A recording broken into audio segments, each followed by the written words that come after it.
नमस्कार। अमेरिका ने कुछ समय पहले इराक पर यह आरोप लगाकर हमला किया था कि उसने रासायनिक हथियार बना लिए हैं। उसने ये जंग जीत भी ली, सद्दाम हुसैन को खत्म भी कर दिया। लेकिन इराक में कोई रासायनिक हथियार नहीं मिला।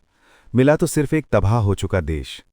यहां दिलचस्प बात यह देखने में आई कि इस पूरे घटनाक्रम को शेष विश्व, यहां तक कि यूनाइटेड नेशंस ने भी एक मूक दर्शक बनकर देखा।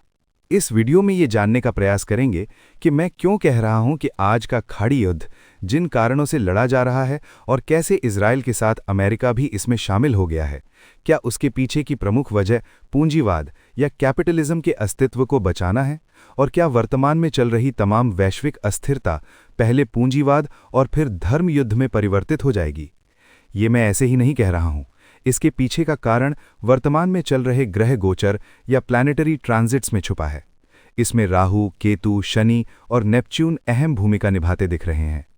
पूंजीवाद को कायम रखने के लिए युद्ध कब शुरू होगा और कब ये युद्ध धर्म युद्ध में परिवर्तित हो सकता है, इस वीडियो में इस बात की चर्चा भी करेंगे। आगे बढ़ने से पहले याद दिला दूं कि मेरे वीडियोज़ को आगे भी देखते रहने के लिए नीचे दिए सब्सक्राइब बटन को दबा दें। तो आगे बढ़ते हैं। पूंजीवाद की सबसे आसान परिभाषा है कि पैसे को जीवन में सर्वोपरि या पहली प्रायोरिटी मानना। आपने देखा होगा कि पिछले काफी समय से सरकार और कानूनों ने किस प्रकार संयुक्त परिवारों को बिखेरने की साजिशें रचीं। 18 की आयु होने पर लड़की को स्वयं की मर्जी से शादी कर सकने के लिए उकसाया। मेरे कुछ शब्द आपको हो सकता है ठीक ना लगें, पर आप शब्दों पर न जाकर इशारे पर ध्यान दें।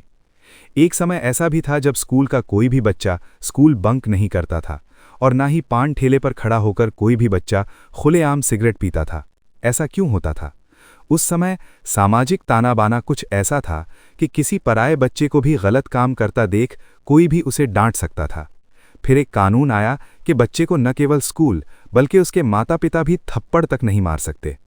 कानून ने बच्चों को निरंकुश बना दिया, जिससे बच्चे अपराध और नशे की दुनिया में बेरोक-टोक डूबते चले गए। इसी तरह की कई अजीबोगरीब नौटंकियां इस समय पूरे विश्व में चल रही हैं। आज का भगवान पैसा है। बाजारवाद या पूंजीवाद वो रास्ते हैं जो इस समय के भगवान को पाने का सबसे सरल मार्ग है। आजकल तो क्रिकेट के भगवान भी पैदा हो गए हैं। ज्यादा विस्तार में न जाते हुए सिर्फ एक और उदाहरण दूंगा कि पैसे के लिए पूंजीवाद किस हद तक जा सकता है। इसे भी जरूर सुने।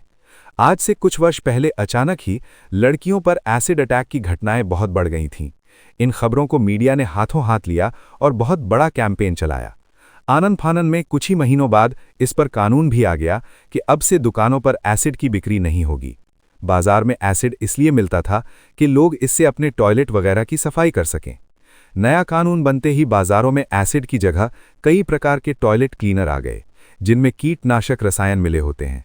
और दूसरा ये कि भोली जनता को उनके स्वयं के हाथों बीमार करने का रास्ता ढूंढ लेना। आजकल पूरी दुनिया में हैंड वॉश और टॉयलेट क्लीनर्स का उपयोग धड़ल्ले से होता है, पर कोई ये नहीं सोच पा रहा है कि आखिर इतना सारा कीटनाशक आखिर जा कहाँ रहा है। तो ये सब जा रहा है आपके खेतों में और पीने के पानी में। सही बोल रहा हूं ना? दुनिया में अब बीमारियां खूब फल फूल रही हैं, और इसके साथ ही फल फूल रही हैं हेल्थ और इंश्योरेंस इंडस्ट्रीज। पूंजीवाद इतनी चालाकी से काम करता है कि आम आदमी को कानों कान भनक तक नहीं लगती है। अब चलते हैं मेन टॉपिक पर। तो मुझे लगता है कि अप्रैल के दूसरे सप्ताह से पूंजीवाद के बुरे दिन आने शुरू हो सकते हैं, और इसे बचाने के लिए पूंजीवादी हर तरह के हथकंडे अपनाने का प्रयास करते दिखाई दे सकते हैं। आपको आने वाले समय में अजीबोगरीब घटनाएं देखने सुनने को मिल सकती हैं, जिनका कोई सिर पैर दिखाई नहीं देगा, पर इसका सीधा संबंध बाजारवाद और पूंजीवाद से होगा। आपको क्या लगता है कि विश्व में इस समय क्रिकेट, ज़ेनजी, घटिया टीवी सीरियल्स, बीमारियां, आतंकवाद आदि क्यों इतना ज्यादा फल फूल रहे हैं? ग्रहों की माने तो पूंजीवाद नाम के इस असुर की उल्टी गिनती इसी अप्रैल के दूसरे सप्ताह से शुरू हो सकती है, और ये सिलसिला इस वर्ष नवंबर तक जारी रह सकता है। ये तो हो गई पूंजीवाद में दीमक लगने की बात। अब बात करते हैं धर्म युद्ध की संभावना पर। यहां कहना चाहूंगा कि मैं जिस धर्म युद्ध की बात कह रहा हूं वो है सही और गलत के बीच का टकराव। इस युद्ध की पटकथा तो कुछ समय पहले ही लिख दी गई है, पर अभी फिलहाल चीजें स्पष्ट नहीं हैं। धर्म युद्ध की धुंधली तस्वीर शायद मई अगले महीने के बाद साफ होने लग जाएगी। उसके बाद मुझे लगता है कि वैश्विक ध्रुवीकरण की शुरुआत हो जाएगी। मेहनती, ईमानदार देशों और चालाक पूंजीवादी देशों के बीच मई से खेमेबंदी के संकेत हैं।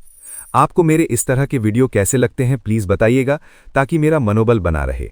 वीडियो पसंद आया हो तो कम से कम लाइक तो अवश्य ही कीजिएगा। वीडियो देखने के लिए बहुत बहुत धन्यवाद।